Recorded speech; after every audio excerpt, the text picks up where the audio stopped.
7 to 9 a.m. weekdays. This news report is brought to you by New Schools for New Orleans. I'm Bree Wood with 4 things you should know with BIN News. All eyes will be on the monthly employment report when it's released today. Most analysts expect around 140,000 new jobs were created in March versus 151,000 the month prior. A recent CDC report reveals that more babies are now born to women over 40 than to teens, making a historic shift. Since 1990, births among women in their 40s have tripled, while teen births have dropped significantly. Florida A&M University's pharmacy school is fighting to regain a $16.3 million federal grant that was terminated amid recent funding cuts. The grant supported the pharmacy school and the Research Centers and Minority Institutions program. And a viral tweet claimed that Apple would add pop star emojis in the next iOS update featuring artists like Rihanna and Beyonce. However, this claim was debunked as the tweet originated from a parody account. Get BIN News on demand 24/7 on the iHeartRadio app. New Schools for New Orleans is committed to celebrating the hardworking teachers of New Orleans Public Schools. Join us at the 4th annual NOLA Teacher Fest, sponsored by the All-State Sugar Bowl New Orleans teacher community. The NOLA Teacher Fest is happening Friday, May 2nd at Champion Square from 4 to 7 p.m. The fest is open to teachers, paraprofessionals, deans, coaches, counselors, and other school support staff. Visit our website to learn more and RSVP, www.newschoolsforneworleans.org. Good morning. Wake up. The Good Morning Show. Good morning. On WBOK 1230 a.m.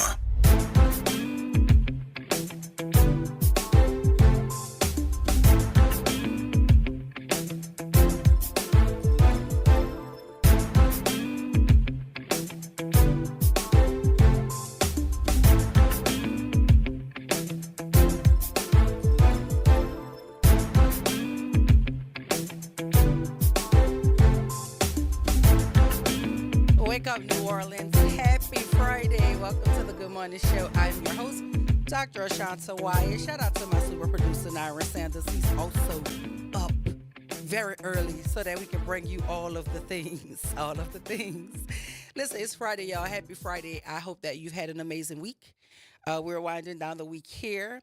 Our guests are going to be, it's going to be some good conversation this morning at the 7:25 hour. We'll talk to Miss Roberta Dublachet. I think that's how you pronounce her name. I'm going to correct it. Director of the Office of Violence Prevention of the New Orleans Health Department. Mr. Ernest Johnson from Obutu Village is going to be here as well. All things trauma recovery, gun safe giveaways, and talking about those peace ambassadors. And then at the 8 o'clock hour, we'll have our folks from Rise St. James. That's always a wonderful conversation. We're going to get into all of the things with our guests. But right now, it's about to be a conversation with you and I. And if you want to join the conversation, you know the number is 504-582-9422. I came here with this one on my mind, y'all, because I really am trying to reconcile how any person, even if at the moment you thought that voting for this administration was the right thing to do, I'm trying to reconcile in my brain how any person can still be on this boat going in this direction. I'm finding it extremely hard. And the more sickening thing about it is we live in a state where the leader of this state, the governor of this state, doesn't see any issue with a lot of these policies that are targeting the very people he's responsible for governing. This is insane to me. But, who am I? But the education department that's led by Linda McMahon, a lady with no educational experience, no education. I don't even know if she has an education. Clear, I just don't know. You know, when you're wealthy enough, you can literally buy whatever it is you want, including accolades, including certifications, including resumes. You could just buy it. So I'm not certain if she actually even ever went to a school. Maybe her parents bought the school to her. I have no idea. But she doesn't strike me as a person, just like Bessie DuVos, that has any understanding of the commodity that is public education. She has zero understanding. And it is so scary. This is a woman who didn't even know what IDEA was. But she's gung-ho to dismantle the protections of kids and families who depend on that federal protection for their children's specific needs. Adamant about dismantling things and don't even understand what she's dismantling. Well, now they've issued what is paramount to a threat in my mind. You either eliminate diversity, equity, and inclusion in your K-12 schools, or you lose funding. Well, if it has not become clear to you why I'm always talking about education, is because the aim of dismantling the Department of Education at the federal level is simply to give the states the ability to dictate what happens with these sorts of programs, right? And if we have a governor that's already on the side of this chaos, right? You can't for 1 second believe that if the states are in control of how title money is spent or allocated, or how kids with unique needs are serviced, because we're already struggling in that area already. There are already schools who don't do right by kids who learn differently. Even with them getting the funding, they still don't allocate the money where it's supposed to go. You still don't have everything you're supposed to have for the kids who learn differently. And so now we're going to blow up the entity where the protections and the guardrails and the parameters are, where you could actually file a complaint, where you can actually have somebody investigate why schools are not doing what they're supposed to be doing. We're just going to blow that one up. This is scary on so many levels. And I'm just trying to wonder in my brain, why is there not a consensus around this country with school leaders? I'm talking superintendents. I'm talking principals. I'm talking CEOs, because, you know, we got to throw them in there because we're the only people in the country operating like that. So we still got to throw them in there. How come there is not a groundswell of pushback against our state superintendent and against our governor? Because we knew that this was coming. They were telling us it was coming. But I don't recall en masse the energy I said in a city council meeting, though. And I saw all the CEOs of the CMOs going up there passionately talking about this $20 million that they believe is going to collapse their infrastructure if the city doesn't turn over the money that was promised to them. And I'm not even mad at that, because it's your money. Well, it's your kids' money. I want you to have it too. But why are we selective in chasing the money that's due our children? Why are we selective about the people that we speak up against in support of our children? That's what I'm trying to figure out. Because this is bullying, and I don't see any, because see, what I do believe is there's more of us than there is of them. That is why this is a democracy, because the will of the people should bend how our elected officials operate with respect to us, the will of the people. But there aren't enough of y'all saying anything about this. So you may be sending a false message to your governor and to your state superintendent that you're somehow not as concerned about this. So you're letting them run ramshot over you, but you were in the city council chambers. I saw you with my eyes. I know who you are. I was in the building. I saw the charter leaders who were in there. And I saw the ones who were in there that didn't speak, because see, you being in there, tell me what you're in there for. The fact that you didn't get on a mic don't move me, because you know you still could submit a card without having to go to the mic, or your presence is enough, because you don't just go to every council meeting, but you were in that council meeting. I saw you. Oh, and all y'all saw me too. And I don't have a school to govern, no kids to govern either, but I was there because I support the idea of giving the kids money to the kids. So I'm trying to figure out, where is the collective outrage about this? Is there a letter that I don't know about that the CEOs of the CMOs have signed to your governor, to Kay Brumley? Let me know, because I gladly read your letter right here on air, because I support that. But the superintendents all across this state ought to be coming together, pushing back against the state superintendent, pushing back against the governor, pushing back against the Trump administration, because you will not survive without this funding. Especially here in New Orleans, where we're already wondering where $50 million is. Especially here in New Orleans, where we're fighting against our city to get money that is due our children. We spending money to chase money here in New Orleans. So it would seem to me that there would be a collective effort to fight back against this nonsense. Because this is bullying. And then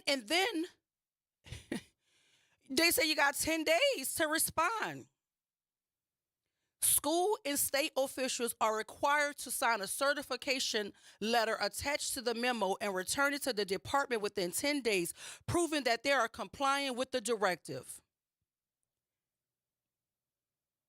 Any violation of civil rights law, it says, including the use of diversity, equity, and inclusion programs to advantage one race over another, is impermissible. What?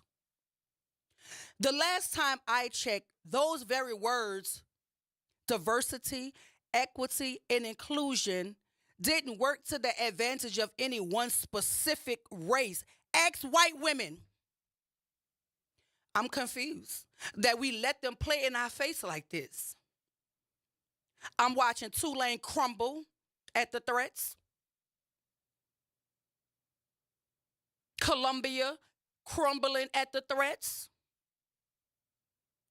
I wonder if the Trump administration understands that a lot of these prestigious, in quotation marks, universities were built on stolen land. So what if the black folk come back for their land? Can we make you understand that that land don't even belong to the people? So the black people really are the people that should have the say about what they do with the building, since the owners of the building is the people that own the land.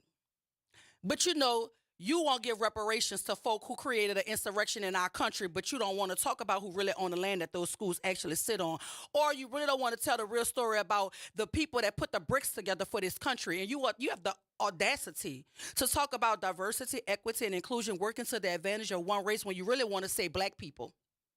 That's what you really want to say. And see the white folk quiet because they know white women particularly. Y'all quiet because you know that you benefit the most from diversity, equity, and inclusion. So why are you not as loud to protect these programmings?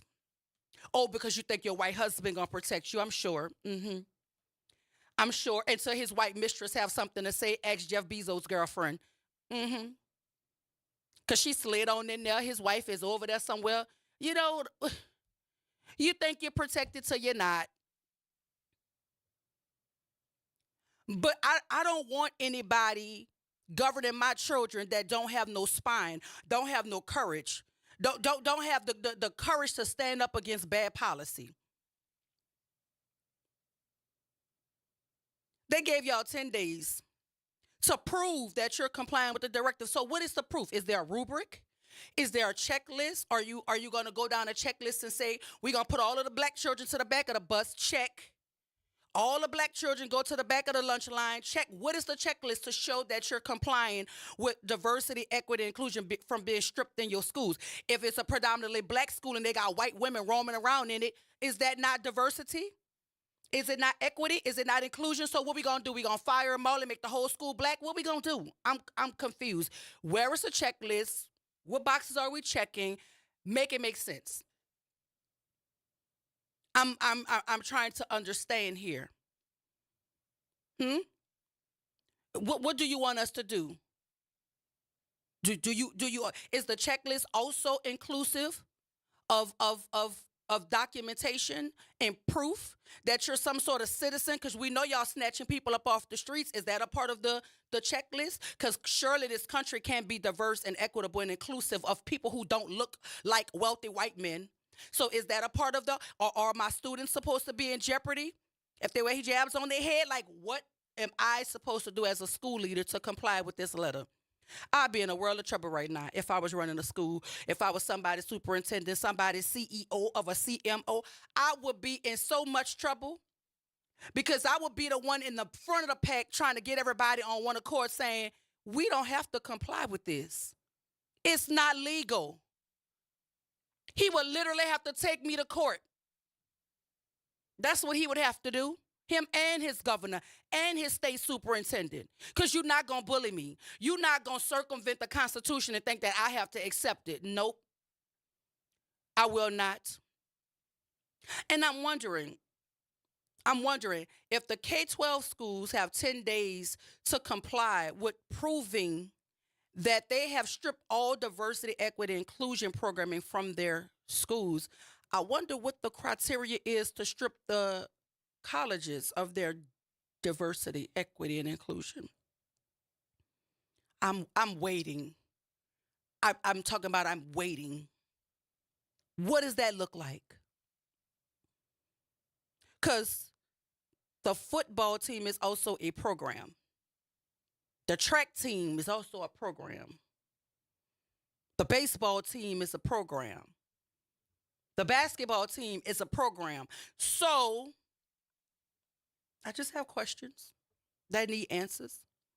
And I think it's so crazy that our universities, our system leaders, like, why is everybody so quiet about this? And why is everybody seeming so afraid about this? Y'all must really believe what he believes, that he can unilaterally just implode every piece of the democratic infrastructure that makes this a democracy. You must actually believe that too, if you're allowing him to do this to you and you're complying with no pushback. Cause Tulane folded like a napkin. I didn't see y'all didn't do much. Y'all just start renaming areas of your campus, trying to comply with the foolishness. I don't negotiate with terrorists. This is domestic terrorism, and we should not negotiate with terrorists. I'm sorry. Is that not a pillar of this country? Are we now giving in to terroristic threats? Are we now just complying with folk who hold us at gunpoint and say, this is what you do, or I'm going to kill you? Like what? I'm confused. I really am. I cannot believe that this is America. No, I actually can't believe that because that's who America has always been. But I can't believe that folk who have made all of these strides to make certain that this country is more inclusive, more diverse, and more equitable, making sure their institutions are more diverse, inclusive, and equitable. I cannot believe you're just acquiescing to this. What will the children say about this in 20 years?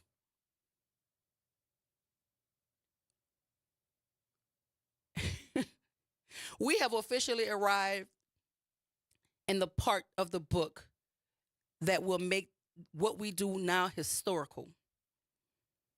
20 years from now, they're going to be reading about this, hopefully, because, they like to whitewash history, too. So they're going to probably write it up like this was a renaissance for them or something, like they just, This has to be the worst administration that I've ever seen. And this has to be the worst response to an administration that I've ever seen. All of these generals, 5-star, 4-star, all of y'all going along with this stuff? Y'all risked y'all very lives to get them stars on your chest, and you going to let a man whose foot was hurting tell you that this is how the country should be ran. A man who is a staunch alcoholic running your department, and y'all are okay with it. There was no pushback. That y'all should have rebelled like ain't nobody business, but y'all just went along with it. Kash Patel don't know nothing and in charge of the FBI, making decisions that could literally get folk killed. And all of the generals who have given their lives to this country, past and present, y'all just gonna sit there and allow this to happen?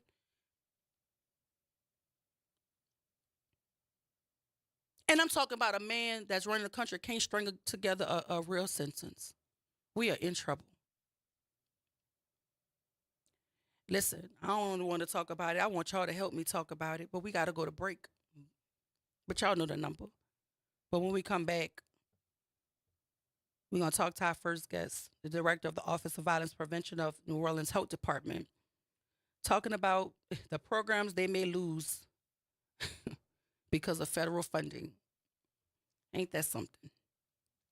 Y'all stay with us right here. This is WBOK 1230 AM, what New Orleans is talking about all day long.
Norman Robinson is back. Can you hear me now? And he's taking no prisoners. Can you hear me now? Each weekday, Norman Robinson brings you commentary with Off the Top. The incident was shocking, disturbing, disgusting, disappointing, and sad. Each weekday, Off the Top with Norman Robinson is heard exclusively right here.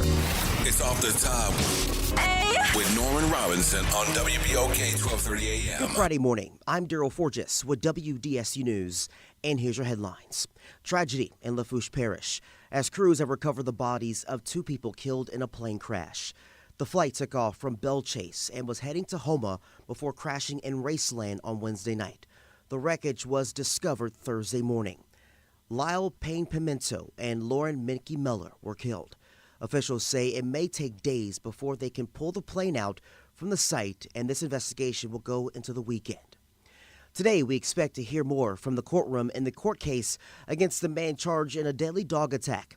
The LASPCA says they will give testimony in court today, as 2 of 3 dogs involved in the attack will remain in their custody. The dog attack killed 81-year-old Barbara Stewart outside her home in New Orleans East. Bridges' bond was originally $100,000, but he's since bonded it out. His next hearing is set for May 5th. One lawmaker wants a tax deduction on tips, something he says will help hardworking middle-class families. State Rep Alonzo Knox filed the bill, which would apply to people making $65,000 a year or less. Knox says his constituents who work hard as Uber drivers, barbers, and at restaurants are hurting financially, and this is one way to offer relief. Now, you may have noticed gas prices are going up. AAA says the price you pay for a gallon of gas jumped more than 10 cents this week. The agency says refinery maintenance and the switch to a summer blend are among the factors driving up the price. But some speculate prices are beginning to creep up because of those newly announced tariffs. I'm Daryl Forges. That's your headlines for WBOK. Have a great day and a phenomenal weekend. Connect with NOLA Public Schools. Follow us on Instagram, Facebook, and X for the latest updates. Sign up for District Digest, our official newsletter where we share district achievements, celebrate student successes, and keep you informed about our vision of providing a high-quality education. And don't miss our school board meetings. Watch in person or live stream on YouTube. Stay informed. Stay engaged. Visit NOLAPublicSchools.com today. Again, that's NOLAPublicSchools.com. This is Sandronica Morris, host of Put Housing First. Join us every Tuesday at 12 o'clock, where we will discuss how housing affects every aspect of our lives and what's necessary, what's needed to guarantee housing for all. Join us every Tuesday at 12 o'clock as we dig down deep onto the issues that affect all of us. Making a difference in the community. WBOK 1230 AM. Good morning, wake up. The Good Morning Show. Good morning. On WBOK 1230 AM.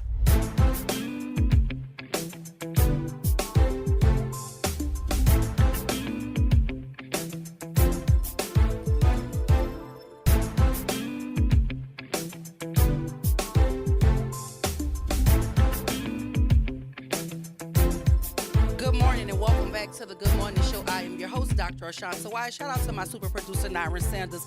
He's also in the building. If you're just joining us, you missed the initial introduction. But they're here in the studio right now. We're getting ready to jump into conversation with Miss Roberta Dublique, the director of the Office of Violence Prevention of the New Orleans Health Department, and Dr. Annalise DeWolf. She is from, well, you also director. Huh? Hey, director, Violence Intervention Services at UMC, and the one and only Ernest Johnson from Ubuntu Village. How you doing, Mr. Ernest? And welcome to the Good Morning Show. How y'all doing? Good. I'm doing well. You're doing well. You look well. How you good. doing, Miss Roberta? I am doing well. Sleepy, but I am here. That's okay. It is kind of early, but you're up. I mean, you did your hair. Must have did it last night because it's really, really pretty. And how you doing, Doc? You're doing great. So listen, we're here to talk about like the potential that you guys are going to lose funding, right? And how are you going to continue your programming with the loss of funding? What does that look like, Doc, to be able to operate in terms of trying to be proactive and engaging in this violence that we constantly see? But you have to try to do everything that you're doing with the possibility of not having the funding to do it.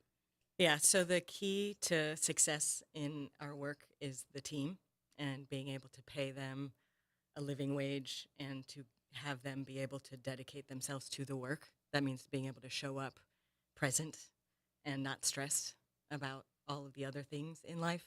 Being able to show up to be emotionally present for the survivors of gunshot wounds and be able to really put themselves in the position to intervene in violence. If we are not able to fund the team to be there, then everything falls apart. Which is also scary. And so when you talk about funding, does a large pot of your money come from the federal government? Is that how you operate primarily? So many of our programs are funded through the federal government, and it does provide a spirit of uncertainty. But we know that with this work, like, it can't stop. Like, this work has to keep going because it's beneficial to our communities. It's beneficial to the victims. It's beneficial to the family. And so if we have to go back to the drawing board and pivot and try to figure out how we will keep this show rolling, then that's what we have to do because we can't stop this work. Have you guys seen any interruption in your funding thus far? Any programming that has taken a hit at this moment, or are you anticipating the hit? I think it took everybody by surprise with the federal freeze. But, we were able to kind of target in on what we need to do, but we're bracing ourselves in the event that becomes permanent. So, Mr. Ernest, everybody knows Ubuntu Village. I know I do, and it's been a part of the community violence prevention efforts for quite some time. How do you feel? What does that loss feel like in terms of funding? Like, what are the immediate concerns you have when you think about losing funding in terms of the work that you do? So for us, it's some of the same answers that the previous guest has given, but it's more detrimental to us because of the community component of it. And trying to build trust in the community and give the services to those victims and some of the people who are impacted by violence, it takes away our credibility. It takes away our trust when we are educating and building in the community. And then, funding is taken away. It's like always, programs exist in communities to support our communities, and then they are taken away. So it leaves us in a devastating place that we don't have the structure as institutions have to be sustainable long term. So for us to build, it's important that we get behind not only our partners, but get the community involved in a way that supports us to keep this program continuing. And when you talk about the community aspect, what can the community do to help in the efforts to protect your funding? Should we be writing to our congressman? Should we? What should we do? Yes. What should the listening audience do to help you sustain this funding? Right. We should be writing to our congressman. We should be writing to our state representative. And most importantly, we should be writing to our local government, understanding the landscape of what is happening here, that even if the federal funding is not available for us, that we get local buy-in from philanthropy and from local government. And local government has been supportive of the work we're doing, but we need that to continue. So, Doc, can you describe how collaborations with other organizations like the Office of Violence Prevention and Ubuntu Village NOLA help expand the reach of your services? How critical are these partnerships in combating violence? It's fundamentally critical. So we would not be here if it wasn't for the support of the health department, really helping to oversee and keep us accountable, and also helping us to obtain funding. The work that we do at the Violence Intervention Program at UMC is really limited to the work that happens in the hospital. So that's from the emergency department to the bedside inpatient to the clinics. We're very involved in people's lives while they're in our care, but we can't do street mediations. We can't do the community-based work that we depend on Ubuntu Village to do. So this, with us working together as a team, makes us very, very successful and active in the hospital, in the medical setting, and then very, very active and successful in the community. Yeah, Ms. Duplicate, in light of the potential funding cuts, what alternative strategies or initiatives are you considering to ensure that violence prevention efforts in the city of New Orleans continues? I think it's just like what Mr. Ernest said. We're looking at, city dollars. We're looking at buy-in from our community. We're looking at those outside dollars that we could possibly get. We're looking at all different avenues because, as we know, even though we're separate entities, we are all anchored within each other because we built ourselves as an ecosystem. So if we're all anchored in each other, if one of us falls, then all of us fall because we're all dependent on each other with the work that we do. And with this work that you do, I know it includes trauma recovery. What does that look like from your lens? How does that fit into this idea of violence prevention as well? So we know that a disproportionate number of people in New Orleans have sustained trauma, whether that's racial, whether that's systemic, whether that's community violence, whether that's environmental injustice.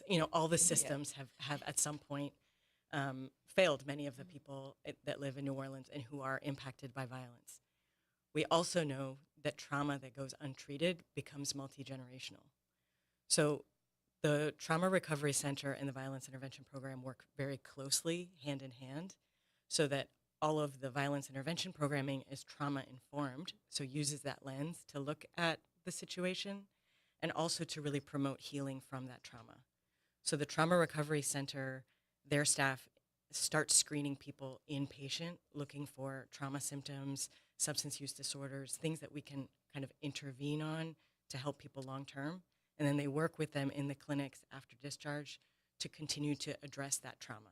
They work closely with the violence intervention team. So on these shared patients, we have more capacity to do the case management and to do that positive life planning in addition to treating the mental health component of trauma. I think it's also scary too, Mr. Ernest, to think about, because I know you guys have peace ambassadors in the work that you do, and to think about this loss of funding. How do you see that impacting violent crime here in the city if that funding goes away? And by proximity, the peace ambassador program is affected. So it will be devastating not only to the community, but from us as an organization, because we have had this happened before where there was programs that started and were successful and then it went away. We can't continue to depend on the outside entities to support the work that we're doing, because the impact that we are having in the community, not only does it affect, this generation, but generations to come because of the relationships we had with the institutions. Just in terms of you talking about the trauma aspect of it, what we see is we get referrals and we are able to refer people to the trauma center. And what we're trying to do is sort of have these urgent care systems in the community as we continue to build, so that even if people don't want to go back to the hospital, there's someone in the community that they can talk to and rely on. So this is, it's scary, right, to be threatened to have something to begin to be so successful. And we've been working on this better. The public may have known about this about a year, but collectively we've been working on this about 2.5 years. So to be threatened, and we know how threats go. Everybody don't, take threats the same way. So for us to be threatened to be defunded in a way, it's really going to be important that our local government step up. I think it's also important to understand the relationship between all of the entities where the funding threats are happening, right? Because prior to this segment, we were talking about education. And there's a threat to K-12. And they're telling them if they do not strip K-12 of all of their diversity, equity, and inclusion within the next 10 days, they're going to lose federal funding. So in my brain, I'm thinking, you strip the schools of funding, the kids are going to turn to the street. You strip the streets of funding, then crime is going to skyrocket, right? So I think we have to start talking about the relationship across all of these entities. I mean, there's for me, I believe if our schools were stronger and all of the rest of the infrastructure was stronger, there really wouldn't be a place for you. And not that I don't want you to have a place, but you wouldn't have to be interrupting so much violence if all of the other infrastructures actually work. I think crime is a byproduct of broken systems. Correct, right? Because even some of the place-based initiatives that came from the federal government was in school-based settings, right? So for us not to be able to even be in schools and de-escalate or to support the educational system, it's integrated in what the work we do, because prevention is one of our biggest goals, that if the educational system is working right, then these kids are not a product of violence in our community. I absolutely agree. And so I want you to, Ms. Duplicate, to tell me, like, what specific impact do you anticipate for the most vulnerable members of the community, those affected by violence, underserved populations, if these funding cuts go through? And I think we kind of touched on it, but there are folk listening, and they listen for specifics. What specific population of folk will hurt the most if this actually happens? I can't really target, I really can't target a certain demographic. I can only say the community will be deeply affected. Our young people, our older people. Well, that's the population we're talking about right there. We're talking about people in our community. So I think it's scary. Yeah, our young people, our older people, our schools are going to be affected. Our police force is going to feel the heaviness of it because we're already short-staffed with law enforcement. I think that the community, as it fully, will feel the pain that is associated with these funding cuts. Yeah, and Doc, too, we're talking about the trauma. You hit on the trauma, right? And Mr. Ernest, I heard him say the word generational, but there's generational trauma that's happened to our children that has never been addressed. Absolutely. I believe anyone who lived through Katrina is traumatized, even if you saw it from a bird's eye. If you interacted with it in any sort of way, the imagery, you can never unsee the things you saw, 100%. And you can never unexperience what you experienced. And for me, a lot of the children right now, because my son too is a Katrina baby, they're Katrina babies, and a lot of them were in the womb. My son was in the womb, so to have a parent go through that's traumatizing. Have a baby in the womb going through that is traumatizing. There was never any care for that specific thing. Katrina was a traumatic event for anybody who experienced it. Yes. And then we just expected folk to just move right along, and it was unaddressed, right? And so to me, unaddressed trauma breeds more trauma. I agree. Absolutely. So how do we be effective in addressing trauma when we're not going to the root of the trauma to begin with? Right. And so I think that speaks to both the need to build communities and put resources in those most impacted by trauma, and then also to look at things through that lens of understanding that everybody's carrying this shared trauma, and how do we address that really mindfully and really respectfully and build people up again. So let's say the funding goes away, Ernest. It goes away. Let's say it goes away. How do we ensure that the peacekeeping and violence intervention programs remain operational and effective? Because for me, I think that's where we miss the mark a lot of the times, because we're reactionary. but we don't have a plan. Like, what's the plan? Let's say it goes away. What's our plan?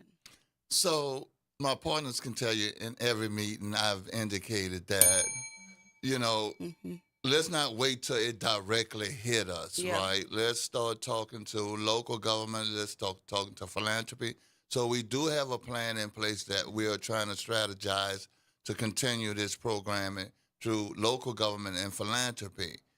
That is always not a secure place, but it is a place that we are definitely having conversation with and getting reactions from them also. I'm a firm believer that, no, I don't want to wait till the federal government is pulled and people jobs and livelihood is taken from them immediately.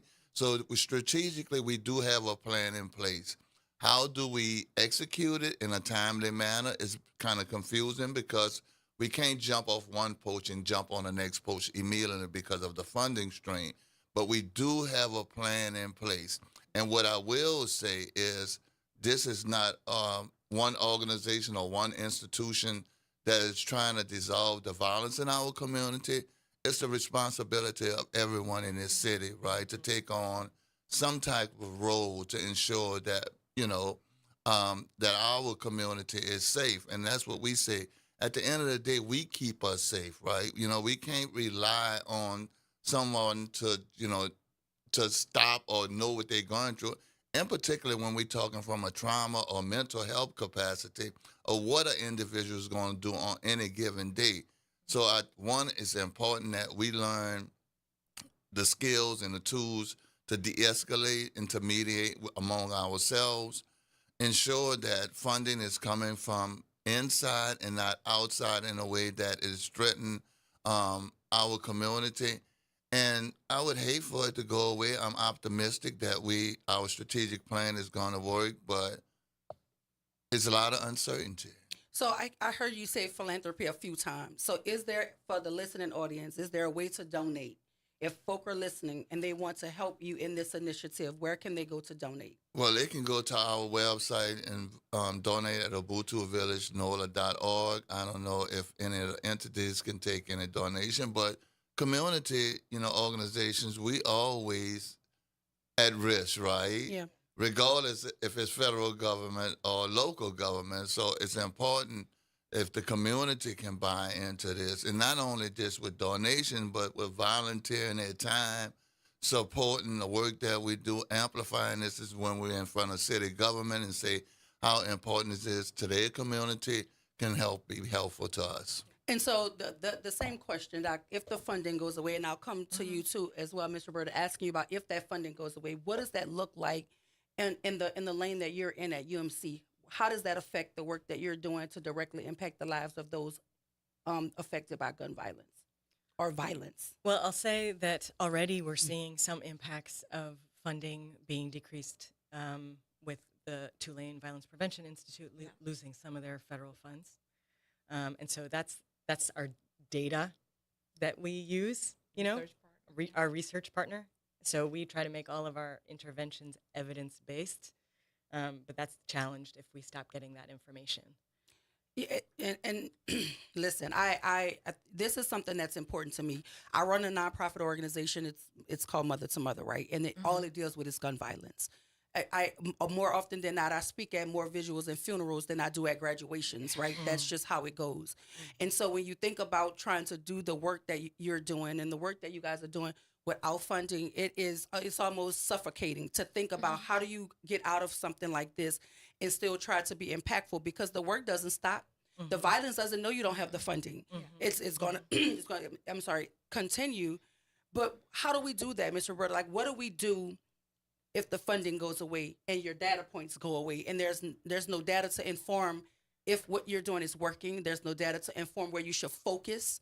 How does that affect your work on a day-to-day basis if the funding goes away? So while we want to make sure that, and we're putting, like Ernest said, we're having these meetings where we're trying to work out our plan strategically on what this looks like for the city if our funding does go away.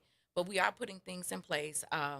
We do have different data points that we are going to be relying on. We do have researchers that are so embedded in the work that even if it was stopped from they are so much like in tune to like, we have to keep doing this. So we are all like-minded people of social workers, medical health professionals. Everyone is sitting down at the table trying to figure out, like, if this does go away, we have to keep this boat moving. Like, it can't stop because the work is just too heavy. Like you said, the work without funding is stifling. It is suffocating. It is very hard to really touch the people with their needs when they need them if there is no funding, if there is no flex funds, if there is no way to address housing, if there's no way to address the trauma and grief that they're feeling. So I think that we have all sat down and we have all had sleepless nights on how are we going to keep this going. And so it's very taxing, but we are going to make it work because our community depends on us. Our children depend on us. You have about 20 seconds, Mr. Ernest. What would you like the listening audience? What's the takeaway here for you? And then I'll come to you, Doc. I would ask the community to trust what we're doing, right? Trust in, our local government. Trust, we have to build this trust to believe that it's our children, it's our specific community that is really impacted by this, and this work is important. And like you said, before I got invited to be part of this, we were doing the work, so the work will continue. What do you say, Dr. Annalise? Yeah, I would underscore what Mr. Ernest said. I think, we're all in this together. I think the more that we see this as a challenge that each one of us in the city is dealing with, and we're committed to doing this together, we will keep our funding, we will have great programming, and we will empower our communities and have less people die from gun violence. Well, that is always the goal, and I hope and pray that you guys have an abundance of funding so that we could continue to do the work that matters to keep our city and our citizens safe. Listen, if you just joined the conversation, you missed a good one. We were in conversation with Dr. Annalise. Dr. Annalise DeWolf. She's the director for the Violence Intervention Services at UMC. Mr. Ernest Johnson from Mobutu Village. He is also a director. I got a whole bunch of directors in here today, y'all. And Rebecca Duplique, director of the Office of Violence Prevention of the New Orleans Health Department. I want to thank you for joining us this morning. I know it's early, but you did well and you look great. Thank you for being here, Doc. You did well and you look great, but y'all stay with us on the other side of the break. We'll continue to talk about it right here at WBOK 1230 AM, what New Orleans is talking about all day long.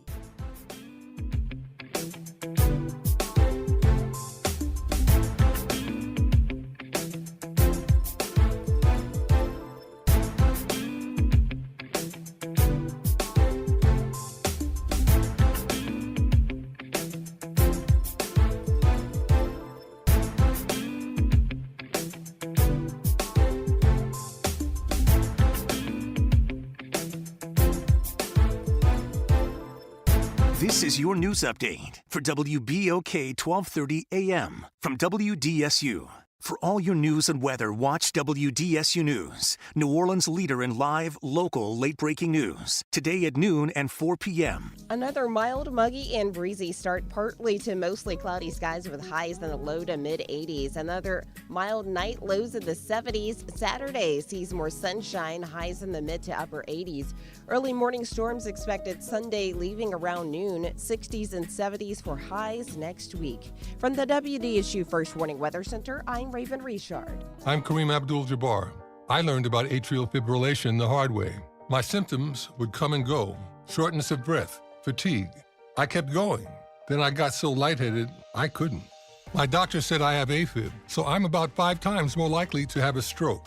Other symptoms, irregular heartbeat, heart racing, chest pain can come and go, but the risk of stroke stays. If you have symptoms, tell a doctor. Visit NoTimeToWait.com. Sponsored by Bristol Myers Squibb and Pfizer. I'm Kareem Abdul-Jabbar. I learned about atrial fibrillation the hard way. My symptoms would come and go. Shortness of breath, fatigue. I kept going. Then I got so lightheaded, I couldn't. My doctor said I have AFib, so I'm about 5 times more likely to have a stroke.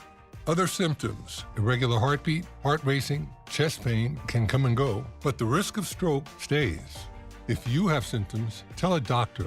Visit NoTimeToWait.com. Sponsored by Bristol Myers Squibb and The Pfizer. New Orleans Jazz and Heritage Foundation is the nonprofit organization that owns the New Orleans Jazz and Heritage Festival presented by Shell. With the funds generated from Jazz Fest, the foundation invests in Louisiana companies through economic development, cultural enrichment, and free educational programs. To learn more about what the New Orleans Jazz and Heritage Foundation does, please visit www.jazzandheritage.org. Good morning, Wake Up. The Good Morning Show. Good morning. On WBOK 1230 AM.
Show. Happy Friday, everybody. If you're just joining the show, you missed a good one. We were in conversations with our partners who are working to try to reduce gun violence in the city. That is Ms. Roberta Duplicate. She's a director of Office of Violence Prevention of the New Orleans Health Department. Dr. Annalise DeWolf. She's a director of Violence Intervention Services at UMC. And Mr. Ernest Johnson from Umbutum Village, NOLA. He is the director there.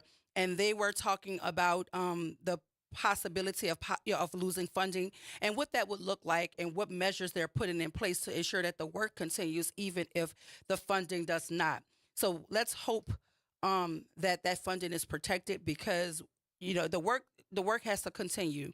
Violence does not care if there's funding or not, and so we need to make certain that we do whatever we can to ensure that those sorts of programmings continue to happen to keep our city safe.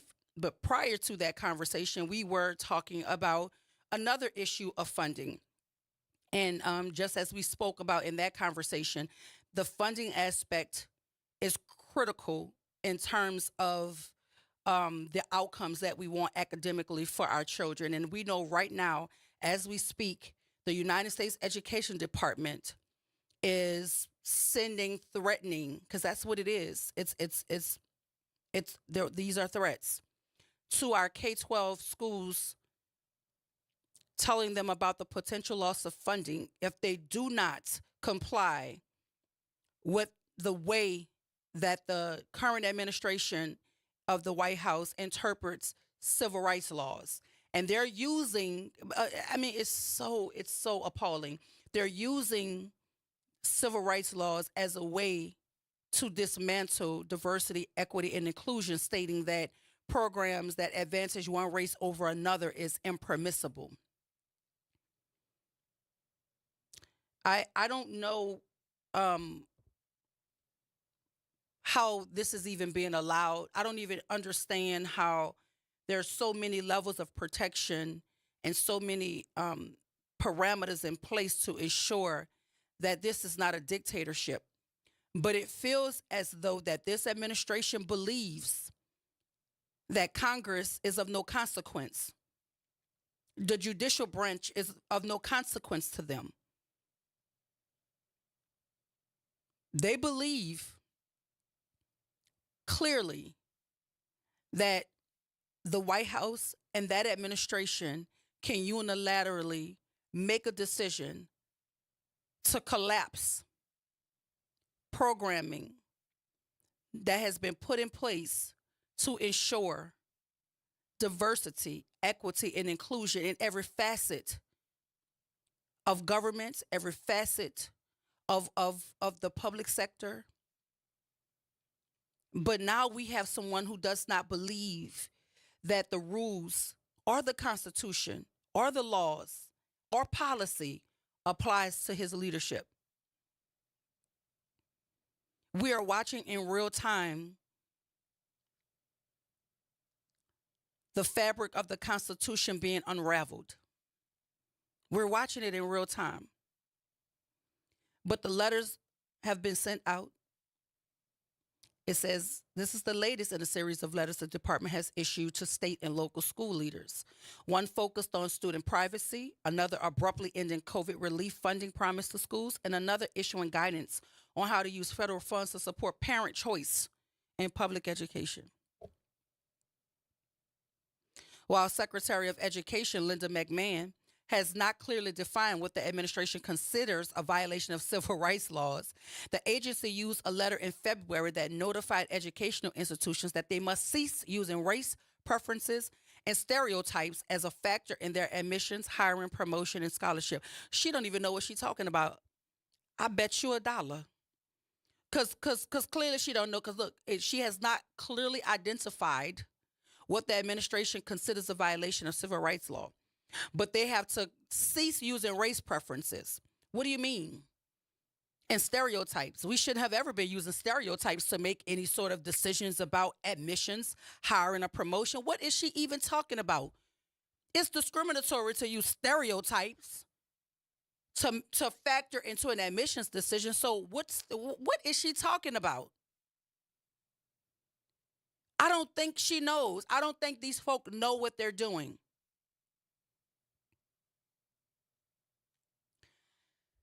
I'm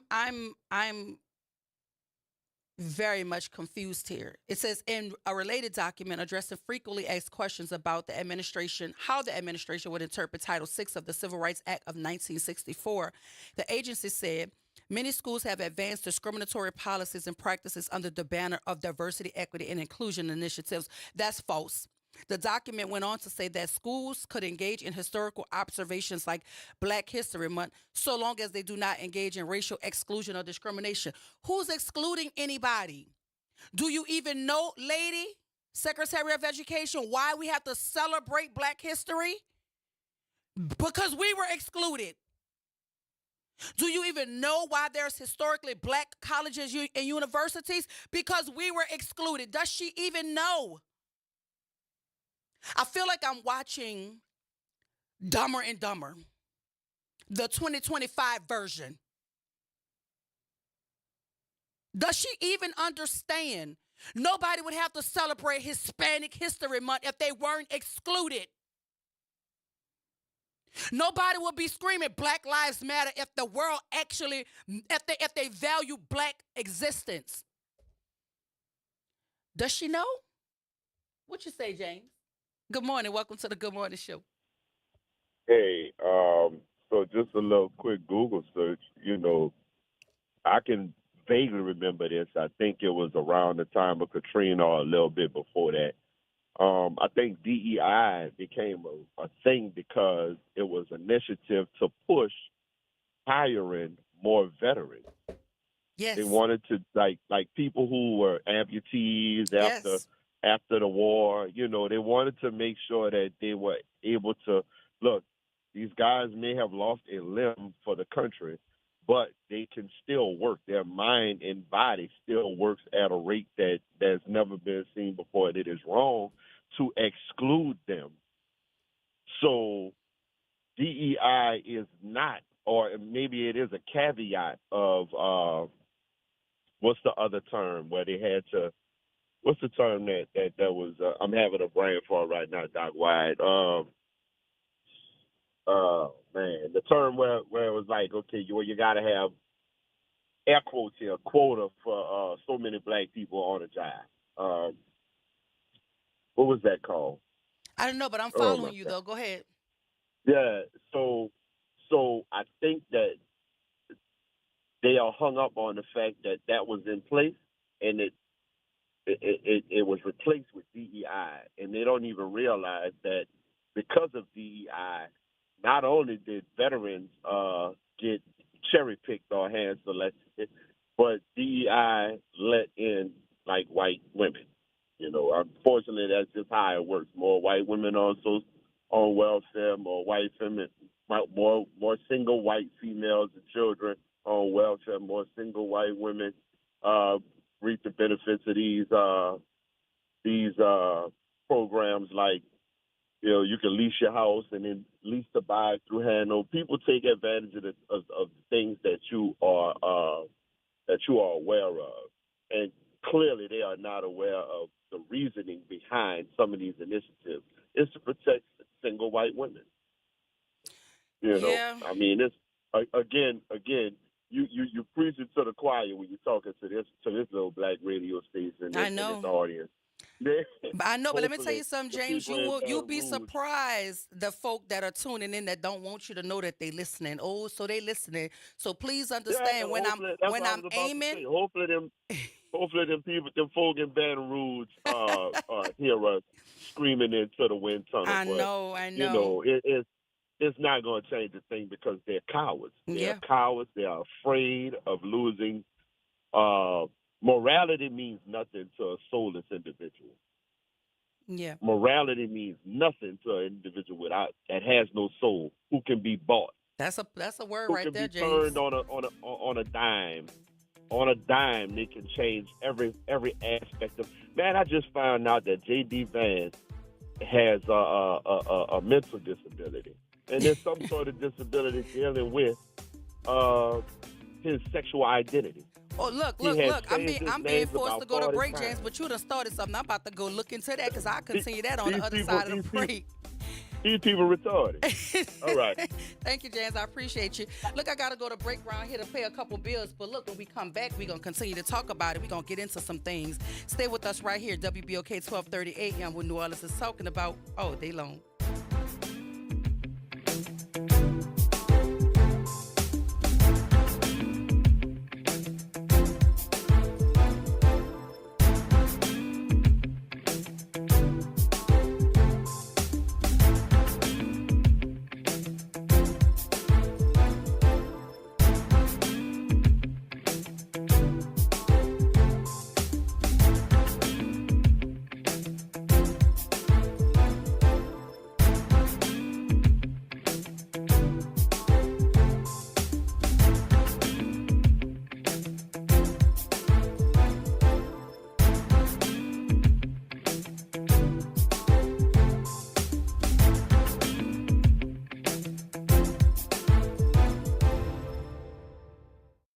WBOK 1230 AM New Orleans. Home of the Good Morning Show, 7 to 9 a.m. weekdays. This news report is brought to you by New Schools for New Orleans. I'm Bree Wood with 4 things you should know with BIN News. The Columbus NAACP leadership election in Ohio is postponed after a judge granted former Columbus chapter president Nana Watson's request to block it. Watson seeks to appeal her suspension and run for president again. French President Emmanuel Macron urges European nations to halt U.S. investments due to Trump's 20% tariffs on EU exports. He met with industry reps, stressing suspension until issues are resolved. The Pentagon's watchdog is investigating the Trump administration's use of Signal after a security breach involving a journalist after a request from top senators. 3 National Security Council staffers were dismissed following the incident. And the deadline to get your real ID is May 7th. You'll need it for government buildings and airport security, but a passport works for domestic travel. Apply with documents showing your legal name and birth date. Get BIN News on demand 24/7 on the iHeartRadio app. New Schools for New Orleans is committed to celebrating the hardworking teachers of New Orleans Public Schools. Join us at the 4th annual NOLA Teacher Fest, sponsored by the All-State Sugar Bowl New Orleans teacher community. The NOLA Teacher Fest is happening Friday, May 2nd at Champion Square from 4 to 7 p.m. The fest is open to teachers, paraprofessionals, deans, coaches, counselors, and other school support staff. Visit our website to learn more and RSVP, www.newschoolsforneworleans.org. Good morning, wake up. The Good Morning Show. Good morning. On WBOK 1230 AM.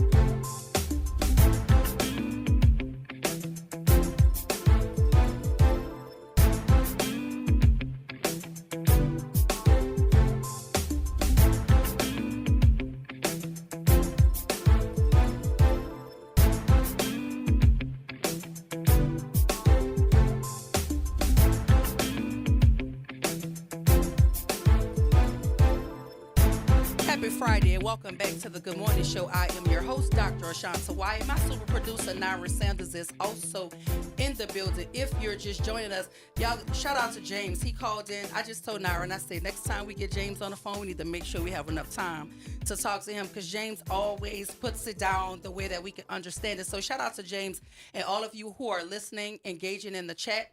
But we were in conversation about this idea of possibly losing federal funding on different levels. I know the schools are being threatened with the loss of federal funding, as well as a lot of our programming around gun prevention and gun violence.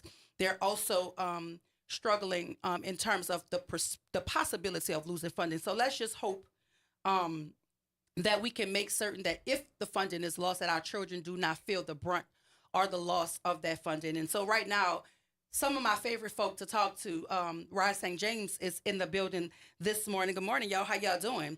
We're going to talk to Tyler, Mr. Tyler Sanchez, Miss Stephanie Oblina, and Kate Lyon Hunter. How you doing, Kate?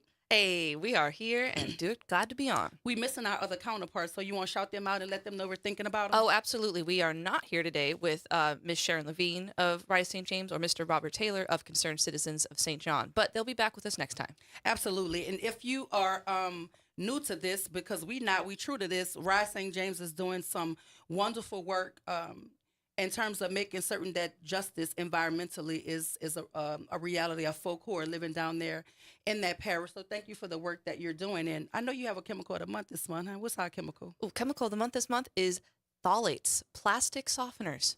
Plastic softeners. Mm-hmm. Did you know that the same plastic that makes PVC pipes, those hard, rigid pipes that go into your house, the same plastic makes plastic gloves that like fast food workers use.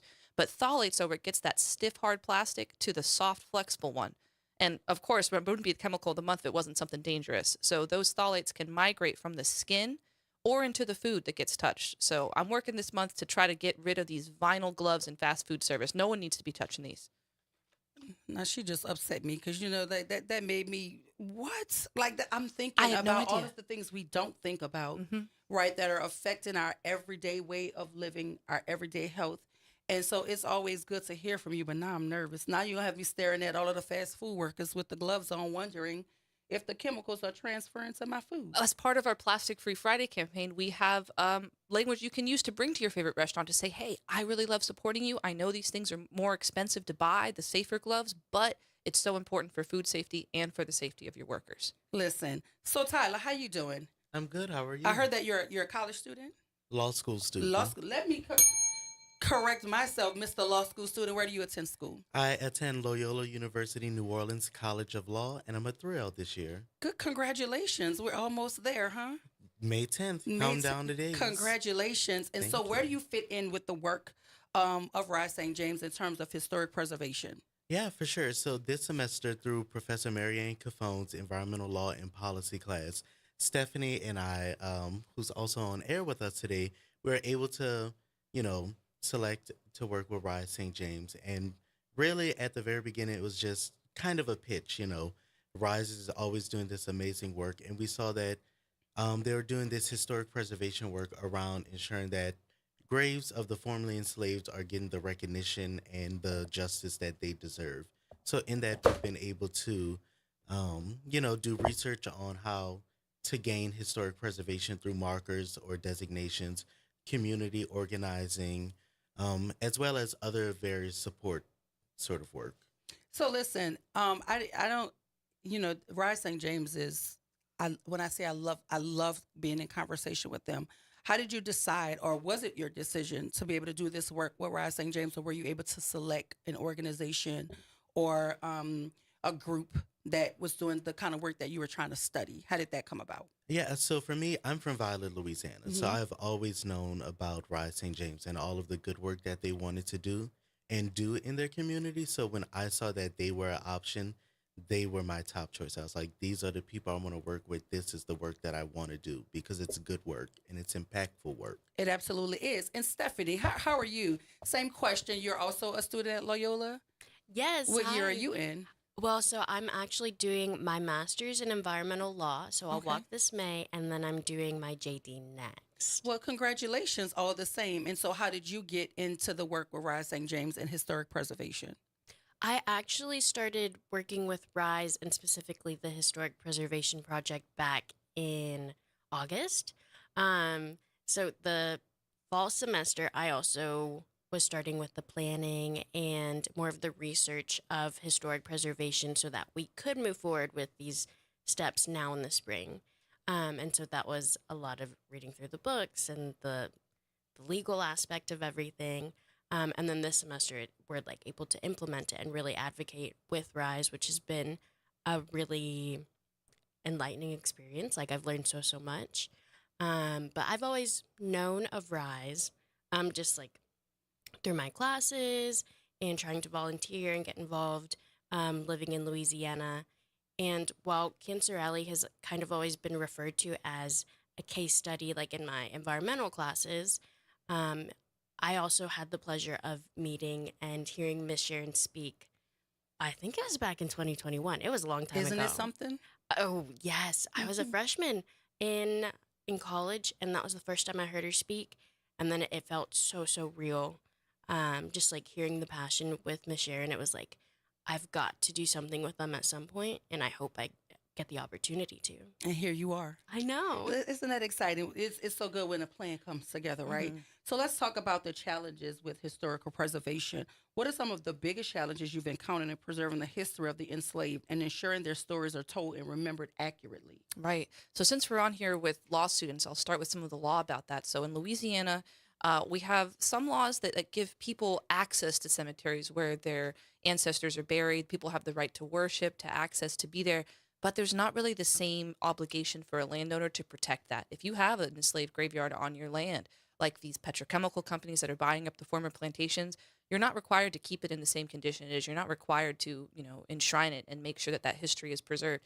You can dig it out and put the bones somewhere else, and it's horrifying that you can do that. And that's what we're standing up against, is that landowners can do that, but we're making sure that people know, first of all, if your ancestors are buried there. That's work that we do with RISE, is trying to connect people with their ancestors to find the cemeteries that people are buried in. But the voice against it, nobody wants to see that happen, except for these people who want to get the remains out of the way so that they can put up, another poisoning petrochemical facility. So that's a challenge, coming up against landowners like Formosa Plastics. And that was their plan. Their plan was to dig out the cemetery until RISE stood up and said, absolutely not. And we've been going out there at least once a year, to mark that area. That RISE has done the work, and some of the members are descendants of people buried in that plantation out there. And so what do you hope the long-term impact of your work will be on the local community, particularly in terms of honoring the lives and stories of those who were enslaved? Mm-hmm. Well, some of the work that the students are helping with is getting historical markers put up. So having sure that everybody who drives by that highway every single day sees that plaque that says, this is where the Buena Vista Cemetery is. This is where people's lives are memorialized. It's here. You might not be able to see it from the highway. These cemeteries are often, grown over, just have some trees there to mark it, but it will be on everybody's mind every day as they pass by. And talking about those historical markers, right? The committee is seeking input on the script of the historical markers. What are some key elements or themes you hope to highlight through these markers, and why is the feedback so important to your mission? Yeah, for sure. I think, just like Kate Lyon was saying, these historical markers, we're really just trying to make sure that, one, people know that the history of the land, that these people are buried here, that their lives were here. So as having it as a constant reminder of, yes, these petrochemical plants are being set up. Yes, all of this industrialization is going on this land that, comes from former plantations. We want people to know that there are actually lives that died, that people, lived here, they died there, they worked there. And that's really important because it also, helps to tell the history of the community, right? That this isn't just a one-off space. This isn't a one-off plant. No, there's blood in this land, and it's important that it's recognized. Well, absolutely it is. And can you describe for us, Stephanie, some current efforts being made to preserve the grave sites of the enslaved in St. James Parish? And what are some of the challenges you're facing in ensuring these sites are respected and maintained? Absolutely. So we, on a foundational level, are starting with the historic marker, but In addition, a project of Rice St. James is the Historic Preservation Council, and essentially this committee it consists of experts and community members, anyone interested really, and with this feedback group, they're the ones kind of leading historic preservation as far as like where we need to be working towards next. And so like a long-term goal for RISE would be something like a national landmark. So many wouldn't know this, but Orange Grove specifically, which is in Ascension Parish, is also a property of John Burnside. So like one of the largest enslavers in Louisiana, really, and like a very unfortunately well-known planter. And so with that, like there's a lot of potential for this to be a national landmark and like really honor the lives of like the 1,000 or so that he held in his time. And like this is just one of his properties, same as like Homa's house. And so we got to start with square one and start with the historic marker and the committee, but that's like the overall goal and like working towards that. So doing like surveys and mapping and getting different historic designations just to make sure that it is crystal clear that there were people that lived and died here and their stories deserve to be told and their graves deserve to be protected. And you don't have to deserve that, you know? It's just like the sanctity of it all. You would think that would just be the humane thing to do, right? I mean, you would Ideally, think. yeah. So, question off topic, but how are you guys balancing all of this important work and your coursework as well? How is that for you? Yeah, for me, I would say it's not that much of a challenge, only because you're almost out the door. You're knocking on graduation. That's why you feel like that. No, that plays into it. Mm-hmm. But I've always worked. I worked my entire way through undergrad. I worked my entire way through law school. Mm-hmm. A job isn't something new to me, Mm-hmm. and yes, this is a job in a way, but it's also, a sort of passionate and personal purposeful work. It's Yes. purposeful work, Mm-hmm. and that definitely helps to drive it and make time for it. You can say it. Yeah, and Tyler, you've got like some personal connection to this work too. Like that's what I think maybe helps drive you more, right? Yeah, for sure. Like I said, I'm from Violet, Louisiana. And right now, our community is experiencing the build out of the Port of New Orleans International Terminal Project, which is this massive multi-acre container terminal that, there'll be a lot of offloading of ships, rail lines, all of that good stuff. And right next to that proposed build site is my sort of family's cemetery, Merrick Cemetery. So for me, it's really thinking about what does access to that look like? How is our final resting places going to be impacted? Mm. So in having that personal connection, that makes this work more Or the purposeful. possibility that it could be disturbed. Because Right. we do know when folk want land, they don't really have any respect for what they found there. Right. And a lot of the times these organizations and these folk can do what's called eminent domain we're learning about and just, bogart their way onto property that isn't necessarily theirs. So let's hope that this container build out or whatever this is Right. doesn't infringe upon the sanctity of the cemetery. Exactly. Because it's possible. Right. Right? And it's essentially right next door. Yeah. And it's a smaller, majority black cemetery, right? So the boundaries are already just a little fuzzy, especially when you go back in history. So it's like even disturbing the areas around it can be just disastrous for the community. So are at that cemetery where your family is that a place that's currently being used in terms of putting, because like, is it a plot? Yeah. More and more so I'm just thinking about when you're going there to engage in sending your family off for the final time, all the noise and the disruption and is and that a thankfully factor? that hasn't happened just yet. Okay. The project is still in my understanding, in its Infancy early phase. Mhm. Yeah, planning, testing. So we haven't had to deal with those things yet, but those are the things that I'm thinking of. It's like when all of this happens, when the construction is ongoing, when there's a lot of truck flow and things of that regard. What is accessibility for us going to look like? How are these places going to be preserved and not disturbed? Yeah, same question for you though, Stephanie. How are you mastering? Because you're doing it, right? How you're mastering juggling school and the responsibility that you have there with this purposeful, impactful work that you're doing with Rise St. James?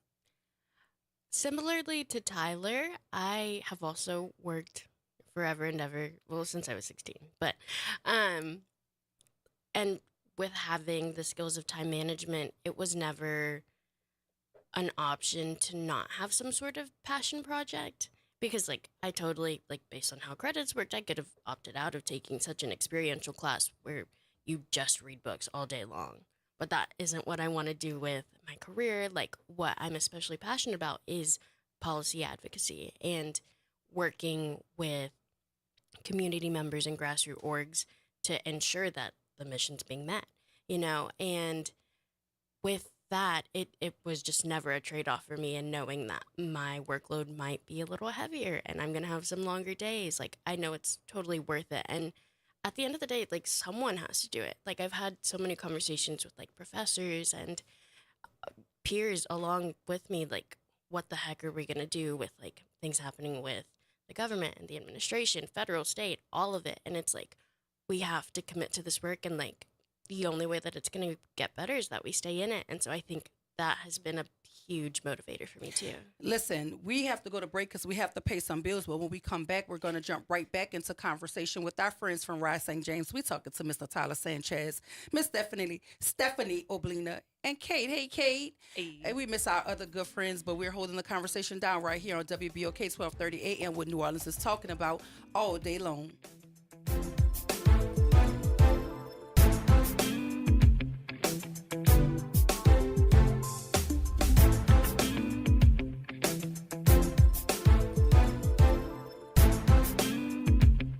Hey everybody, it's Graylin Bryant Banks. And Kimber White Dupree. From the front porch, y'all. You know how we do every Monday. It's Moving Monday. And Tuesday is Tribute Tuesday. And y'all know we have nothing but bad cheering coming through here on Wednesday. But stick with us. On Thursday, we travel. That's right. And Friday's Free Your Mind Friday, so get your brass up. Something on your mind? Want to get it off your chest? Holla at your people. WBOK 1230 AM, the station you listen to all day long. Good Friday morning. I'm Daryl Forges with WDSU News, and here's your headlines.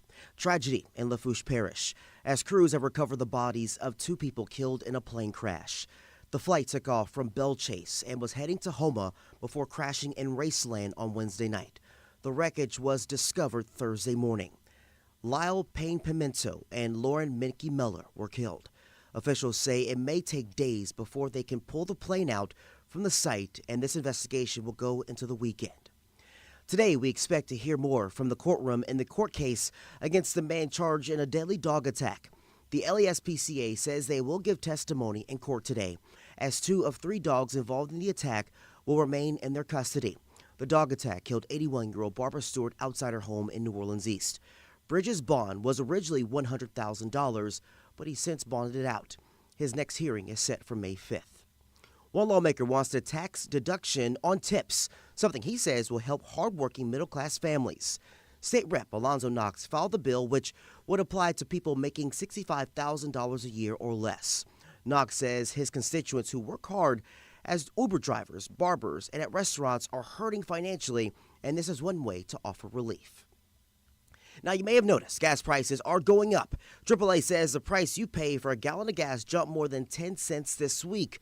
The agency says refinery maintenance and the switch to a summer blend are among the factors driving up the price.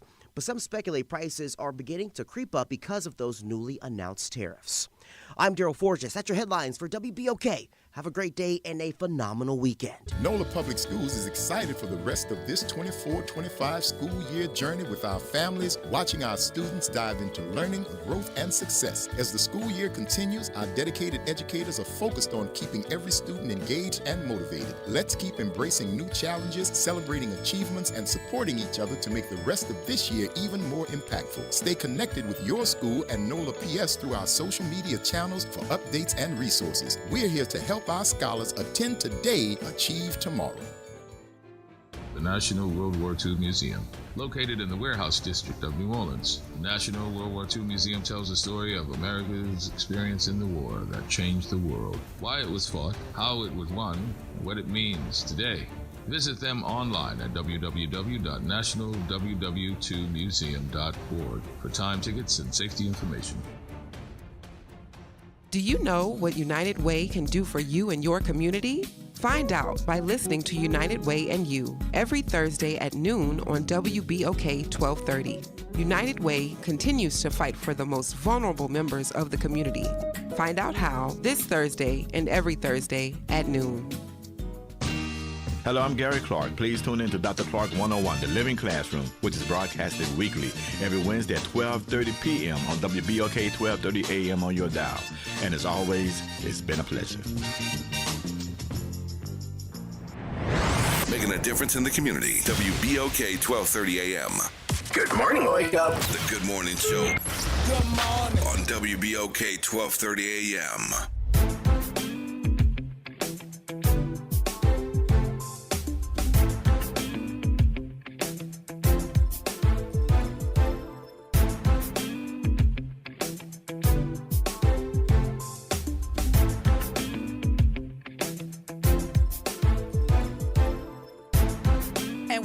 Welcome back to the Good Morning Show. Happy Friday, everybody. It's Friday. I don't know if you have weekend plans, but I know I do.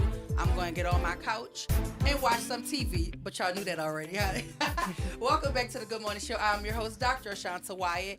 My super producer, Naira Sanders, is also in the building. And if you're just joining the conversation, we're talking to our friends with Rise St. James. We're talking to Miss Kate Hunter, Mr. Tyler Sanchez, and Miss Stephanie Oblina, and they're college students, right? Law students. We're not going to just say college students because Tyler about to be a big old lawyer. Do you hear me? And Stephanie will be behind him pretty soon in the next 3.5, 4 years. That's nothing. We're going to knock it out. But we're talking about all of these things that were happening in off air.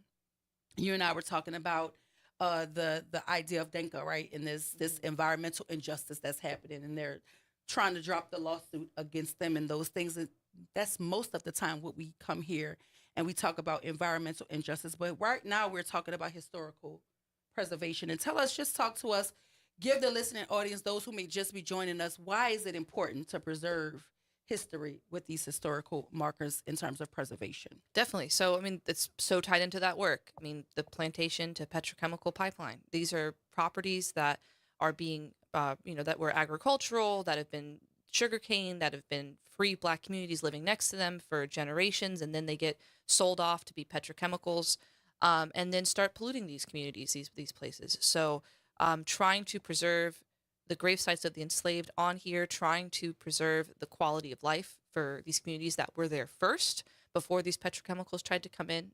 It's entwined, and it's an aspect of the work that we're really excited to do. It stems, I think, really naturally from trying to prevent new plants from coming in and prevent pollution from the existing plants. So we're excited to do the work. But Robert Taylor was on here last time talking about there's plenty of these facilities where they just paved right over cemeteries, and they know that they're under there, and they just paved them over. And that's what we're trying to prevent happening ever again. The thought of that is so it's inhumane. horrifying. I just can't even, the thought of that. So, Stephanie, as a part of Loyola New Orleans Environmental Policy Lab, you are working on establishing historical markers and gravesite designations for Buena Vista and Orange Grove cemeteries. Can you explain the process of creating these markers and why they are essential to preserving these sites? Yeah, absolutely. So, firstly, I've done some research to understand what historic preservation looks like, specifically like on the state level and for graves and burial grounds. And ultimately, especially for burial grounds of the enslaved, there are no explicit Louisiana laws or federal laws.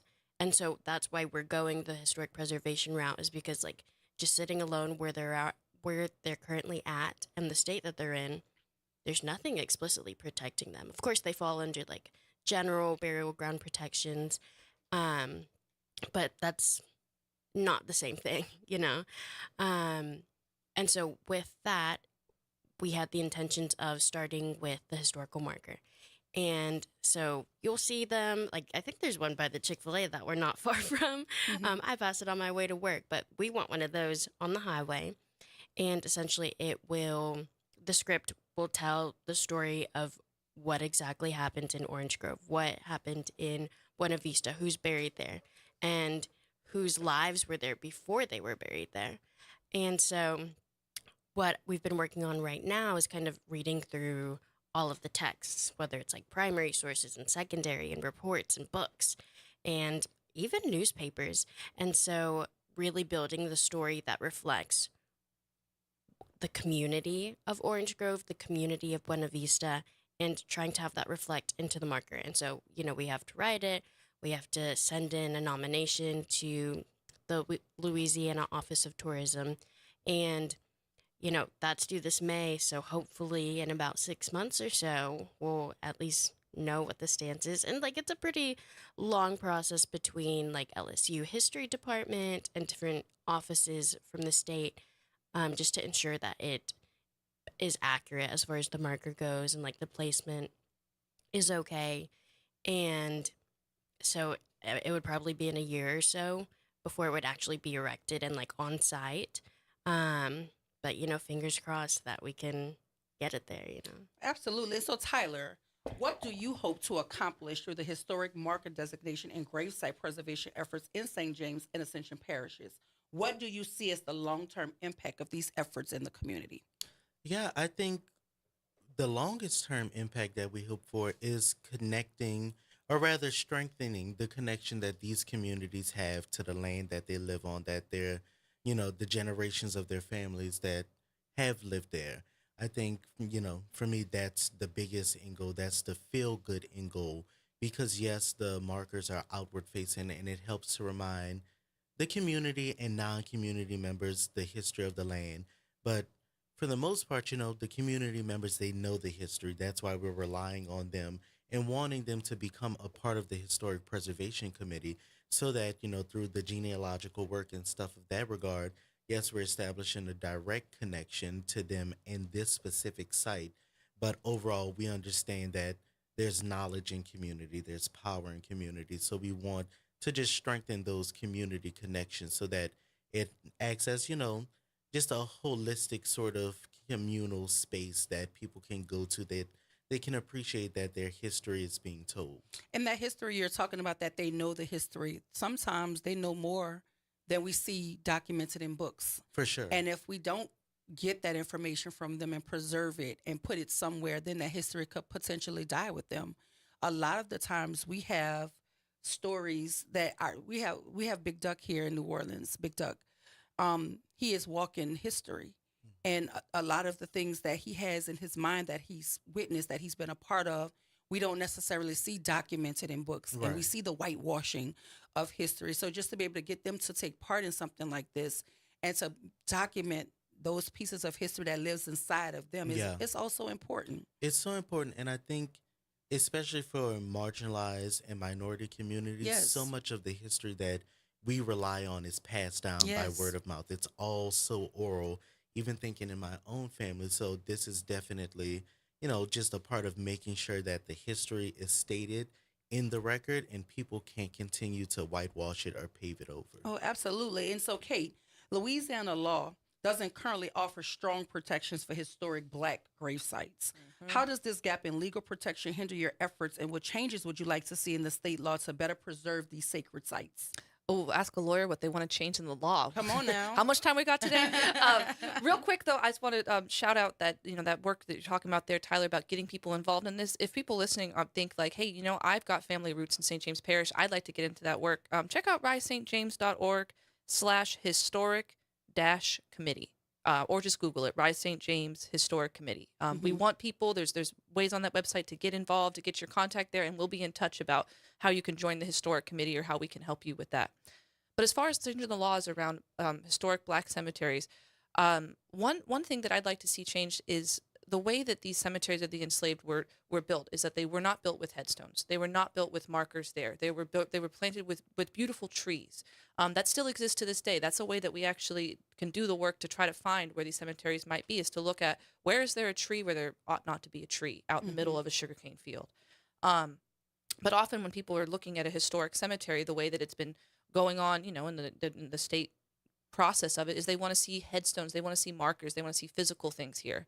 But I would like to see with if you're looking at a historic Black cemetery trying to get designation, you don't need to do any of that. That would be the change I'd like to see. Is that you can rely more on oral history, you can rely more on family stories rather than needing to find print materials which may not exist for many of these. I mean, but with Stephanie's work that she's doing, really almost all of the written sources are coming from white authors, from white historians mentioning a cemetery on the plantation. They're not coming from the community itself talking about the ancestors who were there. So I'd like to see more of an emphasis on the unique situation of these, and also protect them. Make that you cannot destroy or move an enslaved gravesite in Louisiana. I'd like to see that as a strong protection. And so would I. Now, this is a question you both can jump in on. How has your legal education and work in Environmental Policy Lab helped inform your approach to historic preservation in this context? What role do you see the legal community playing in environmental and cultural preservation? Yeah, I guess I'll take it first. I think, just like Caitlin alluded to, there's a big gap, and we need legal advocates, we need policy advocates to fill that gap. And I think to push for those changes that Caitlin is talking about, right? Because just like she said, we know that these spaces, these cemeteries, don't always look like their white counterparts, right? For a variety of reasons, given social status, resources, access to money, things of that regard. They're not going to look the same. They're not going to, act in the same way. So making sure that those legal definitions that we're relying on to get these protections, and making sure that these places are undisturbed and maintain their sanctity, we need to expand those definitions. And that's definitely a space that lawyers and other legal advocates can operate in. And what about you? Do you feel the same way? Like, how can we make certain that your work with the lab and your work in law kind of come together to make certain that we can preserve these spaces and identify and respect the spaces that we find, and just to preserve them with these historical markers? Yeah, absolutely. I mean, to bounce off of what Tyler's already shared, it's, we're going to law school and we're taking these classes to get the education, but it's not necessarily like all with the intention of staying in the courtroom and litigating.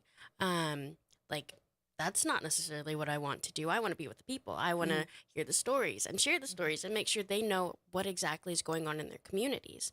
And so it's taking the law and the legal education, those skills that we get, and turning it into something more than just what defines a lawyer as a job, or like your degree, and making the most of it. And I think this course, specifically the Environmental Policy Lab, does a good job of like sharing that with the students. And like there's a lot of experiential classes that you can take, and I think that's the best way to understand that. It's not just books to classroom to the courtroom.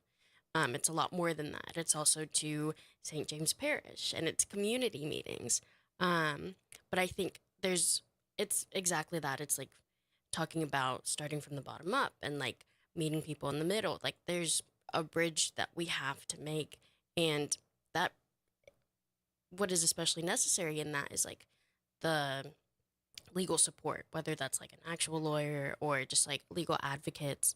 Like the policy is going to make the biggest difference with historic preservation, I think, in the future.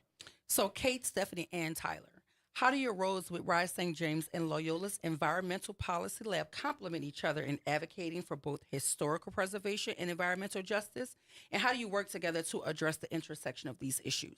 Yeah, so my job at Rise is I'm the director of research and policy, and I'm also a lawyer. And I graduated from Loyola. So for me, it was so important to make sure to keep students engaged, that I think that when you're in law school, and I think a lot of school, you can be like, well, what's the real world application? Like, here I am in this class, but like, what am I actually going to do with this skill? And I remember feeling the same. And I actually started doing a fellowship my last year of law school. And I was like, wow, this is real experience and this is so important. So for me, when I took this position, I was like, but coming from too with Sharon Levine being an educator is her background, for 40 years in school.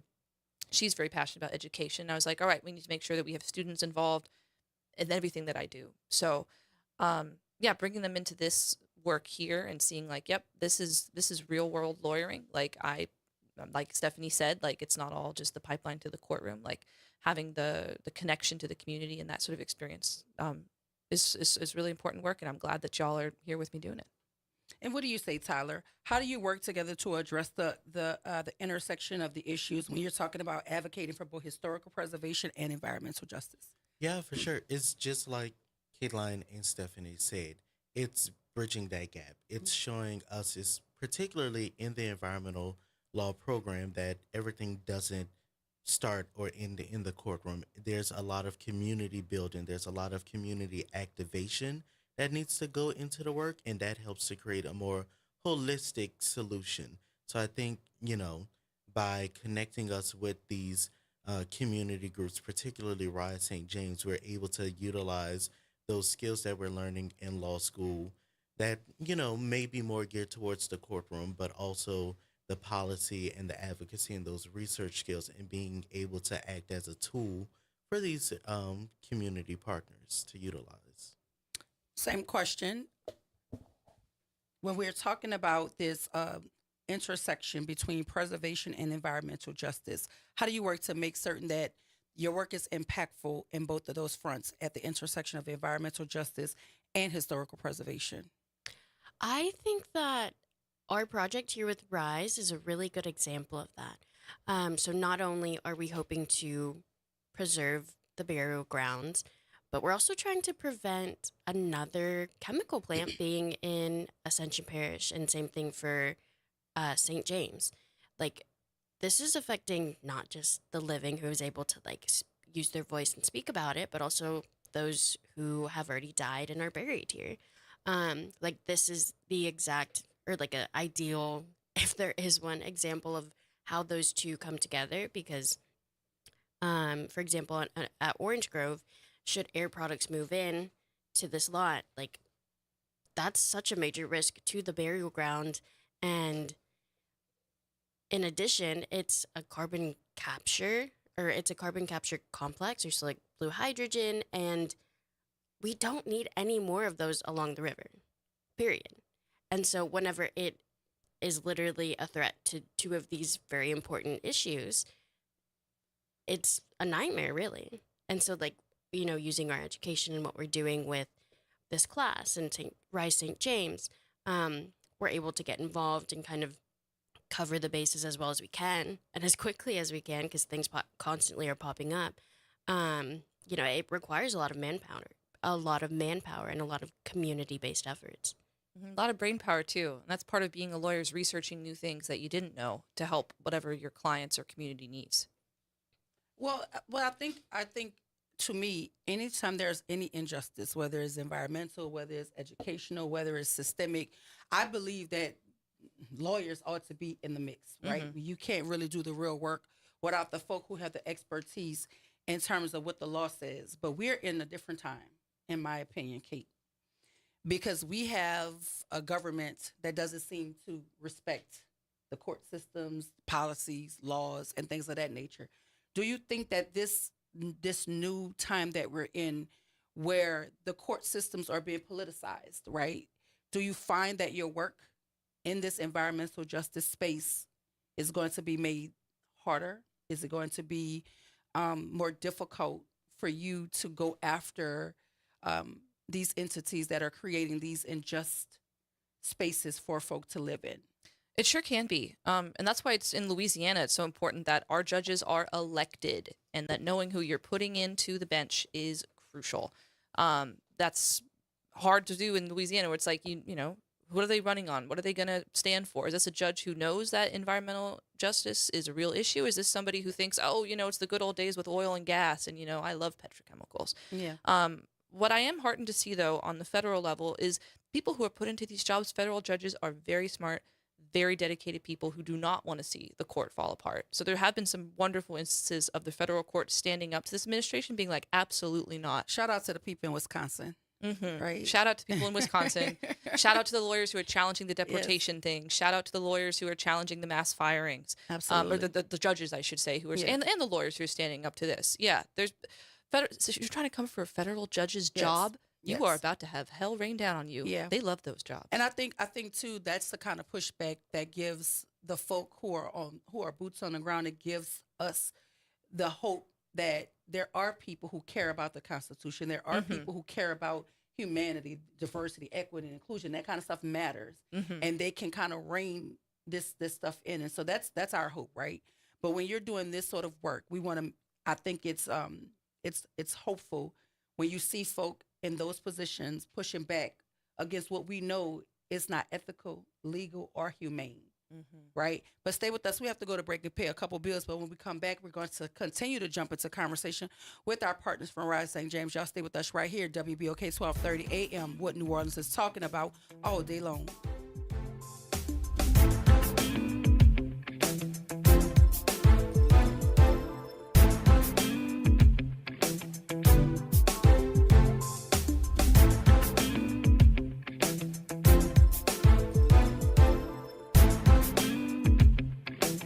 This is your news update for WBOK 1230 AM from WDSU.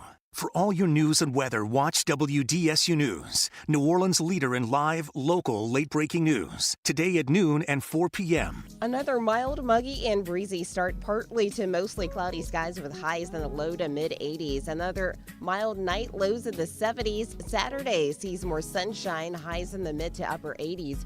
Early morning storms expected Sunday, leaving around noon. 60s and 70s for highs next week. From the WDSU First Warning Weather Center, I'm Raven Richard. Hey, everybody, it's Kimber White Dupree. And it's Graylin Bryant Banks from the front porch. We're coming up next. Good morning, wake up. The Good Morning Show. Good morning. On WBOK 1230 AM.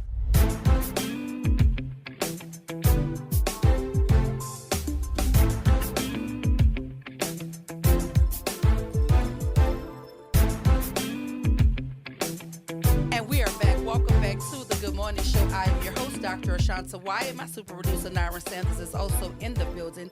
And in studio with us right now are our friends from Rise St. James. We have two law school students. Well, one almost graduated and one soon to be law student, Tyler Sanchez and Miss Stephanie Oblina, as well as everybody know Kate. Hey, Kate. Kate is always in the building when Rise St. James is here, and she is also an attorney, a lawyer, all things knowing when it comes to chemicals and the effects of these chemicals. But we're here talking about historical preservations, and I love the fact that you're involved in this work. I love the fact that you're raising up a new crop of freedom fighters, because that's what I call anybody who's standing against a system to make certain that the majority of folk benefit from your expertise and your light. So thank you for what you do. But we're going to continue to talk about the conversation. Time is getting short on us. So how do you both the St. James Historic Committee and Rise St. James collaborate or align their missions to ensure that both environmental justice and the preservation of history are prioritized in the region? So it's great coming from Rise St. James that's absolutely our background. But the people that we're trying to bring into this historic committee, they may not have never done environmental justice work before. They're community members, the people who have started digging into their own genealogy. That's been great, seeing people who have done that work already. People who, because like we've talked a little bit earlier, like having to go through your family history, your oral history, looking in the family Bible, because you can't just go to Ancestry.com and try to find this information. It's not there. So bringing in that community expertise around history and genealogy, and then educating them now about like, all right, and then here's the environmental justice work that we've been doing, but that you've been living every day. There's things to know about environmental laws and protection that community members don't know. But as far as the effects of pollution on their lives and the plantation to petrochemical development, they're experts in that. So just cluing them in is really all that it is. It's not a square one. They live it every day. We're just giving them the words and the tools to know what they already experience. Absolutely. So, Tyler, how do you see these efforts contributing to the broader environmental and social justice movements in Louisiana in terms of your work and what you're doing with Rise St. James? Yeah, I think it brings more people into the fold. I think sometimes environmental justice and social justice, you know, it's always we're always looking to expand. We're always looking to make sure that people are advocated on behalf of that, you know, what they're going through is given validity, right? So for me, it's making sure that these people they're being supported, that they're being validated in their experiences, and that we are there doing our best to support them in the actions they're trying to achieve. So, Stephanie, what legal challenges have you faced in your efforts to protect these cemeteries, and how does your work aim to bridge the gap in Louisiana law when it comes to historic preservation of Black grave sites?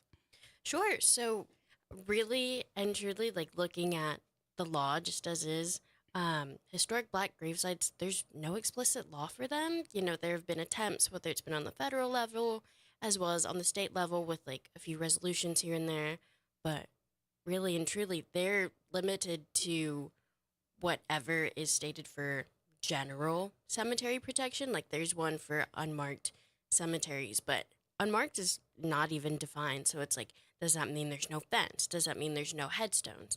Which, I mean, in the courts, you could just use a broad definition and argue it that way. But it would be really nice to have a little bit more definition and to be able to have that comfort in knowing that they're protected. That's the main thing, is that because they're also relatively loose in their protections of what exists for these grave sites that we're working for, or like working to protect, there's a question of like, you know, it could go either way. And then same thing with like when we were talking about judges earlier, who knows what the judge would be like in the courts. And then like, of course, that's stuff that you prepare for. And like, you get into the nitty gritty of all the laws, but really and truly, like it's been a long time coming and there's still no explicit law. And so that's why historic preservation is the way to go, and to try and get something on the ground and physical and visible so that there's no denying that something happened here. Not just something, but communities were here. Lives were lived, people were buried, and people are still visiting their people and wanting to honor them and remember them and tell these stories. Like, that's the basis of what we're trying to do here. Mm-hmm. So, Tyler, what kinds of input or stories do you hope to gather, and how can this feedback shape the future of historical preservation and environmental justice work in your region? And this is specific to the public engagement. Yeah, I think the type of stories that we're trying to get, it's really broad, right? Because it's really those oral histories that we kind of talked about earlier. Everybody's going to have a different oral history, a different oral tradition that we want them to share, that we want to amplify, because at the end of the day, it's a personal issue, right? Like, yes, this is a community issue, but when you are related to people who are buried there or maybe buried there, or, you know, you come directly from that community, it's going to be a very personal experience that we're asking you to share with the world, because it's those personal experiences that help to drive further connections that's going to amplify our message so that we can get these policy changes and these law changes done. And Kate, what are Rise St. James's next steps in terms of challenging the industrial permits and advocating for stronger protections of these historical grave sites? So we've been talking a little bit this whole show about these two sites, right? Buena Vista and Orange Grove. And what they're associated with are the Formosa Plastics facility and the Air Products plant. And if you've been listening to us at all, you know that Rise St. James has been fighting Formosa Plastics for years and years and years. And we still are. It's not over yet. Just on Wednesday, the St. James Parish Council passed a resolution just falling over backwards saying, oh, Formosa Plastics, you're so great. You're bringing in jobs. We're welcoming you here with open arms. That's what they did. They said this polluting facility that would double the air pollution in St. James Parish, be 1 mile away from a school and a historic Black church. They said, please, Formosa Plastics, come in here and pollute our community. Can I ask you something before you say your next statement? The folk who are advocating for this, where do they live? They're in St. James too, but they're not in. But there was the councilman for the 5th district where Sharon Levine lives. He's the one who introduced that ordinance. And does he live in terms of proximity, close to what he's advocating for this particular community? I'm not sure about that. I'm going to couldn't say find out. Find out. He's the councilman for the 5th district. Anthony Jasmine. I'll say his name. Anthony Jasmine sold them out. Anthony Jasmine, and he's advocating for this plant to be put in this community. That's how many miles? 1 mile? The most dangerous part of it, the ethane cracker, is a mile away from St. Louis Academy Elementary School and Mount Calvary Baptist Church. Give me his name again. Anthony Jasmine. Now go ahead and continue. Jasmin. I'm gonna look him up. But go ahead. I want to know more about that, like, because I know that there are barriers, right? And I know that the work is cumbersome, right? And I know there are people pushing back against it. But the question, like I just asked you, is important to me. Yeah. Because if you're advocating for something, right, I need to know how it's going to directly impact you, or if it impacts you at all. Because sometimes you want to feed me what you don't want to eat, and that's a problem for me. So we have a caller. You got 2 callers actually. Reverend Calhoun, good morning. Welcome to the Good Morning Show. You're on with Rise St. James. Good morning to all. As I think everybody know that we have a fight down in the lower 9th ward as we speak, concerning the grain terminal that they want to put there. And what I'm listening at is the desecration. There has to be some type of desecration of property or something. Given what we're dealing with, how do we now bring that environmental justice piece to where we are? What is it that you guys see in terms of that grain dust blowing everywhere, impacting? We have some kind of report saying that the grain dust is only going to go 600 feet and stop. I'm trying to figure out what environmental piece can we actually use to go forward with trying to stop this grain terminal from coming into the lower 9th ward. Absolutely. You've got an advocacy and a talking about it problem, because out in St. James, there was no official air monitoring. People didn't really even know it was in their air. All you see is just, the smoke coming out of plants. Start talking about it. Start talking about what's already in your air. Come on, air, and talk about it. Come on, other places, and talk about what's in your air now. What are y'all already dealing with? Talk about what exists now, and then what would it be like if you do get all that dust coming in? You got to let people know what you're already dealing with, so they understand what things are like. Reverend Calhoun, I hope that was the answer to your question. We were getting a lot of feedback on our end, so we had to drop the call. But I'm hoping that you heard the information from Kate. We have a talk about it problem. You say making people aware. But to the Rev's point, how can any environmental who studied how far the dust up will travel? How can we not see those data pieces that they're talking about? Because they like to say things as if it's matter of fact, but nobody has ever really tested it. Oh, yeah. And it's never really happened for you to be able to say how far it's going to travel and what impact it's going to have to the community. But Gladys, good morning. Welcome to the Good Morning Show. To my call. You're welcome. Be encouraged, young people. But the world has decided to put those plants where they are. That product is a vital product for the economy of the world. What I would want to say, the transparency of the politician who gets on the TV and talk about the job and not talk about the environmental impact around those facilities. But my thing is in the urban areas, the environment impact of 18-wheelers going to and fro. In some parts of the states, 18-wheelers are not able to travel because of the brake fumes. Thanks for taking my call. Thank Be you, Gladys. encouraged. Appreciate you. Listen, this is at the moment where we wrap the show, but I want to thank our guests for joining us this morning. We were in conversation with Mr. Tyler Sanchez and Ms. Stephanie Oblina. They're 2 student advocates that we're happy to have in studio with us. Thank you for the work that you're doing in collaboration with Rise St. James. And we have the warrior herself, Ms. Kay Lyon Hunter, all things law. That's our legal mind. But I have a favor to ask of the listening audience. I want you to call Mr. Anthony A.J. Jasmine Sr. at 225-806-0905 and ask him why is he supporting authoring bills to put forward with this. What is this he's asking for? He's saying, for most of plastics, please come into St. James Parish.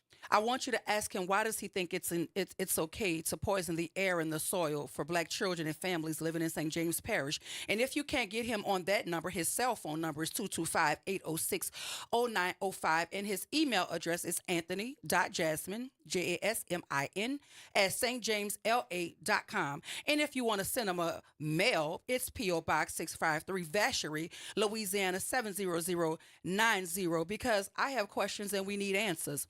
And I also want to know, Mr. Anthony Jasmine Sr., do you live within a mile of the poison that you're trying to circulate to the people of St. James Parish? I'm going to call you at 225-806-0905 and ask you myself. But y'all stay tuned up next for the Front Porch with Graylin and Kimber. But as far as the Good Morning Show and Dr. Ashanta White, we're going to see y'all next week. Happy weekend, y'all. This is WBOK 1230 AM, what New Orleans is talking about all day long. Absolutely. Oh.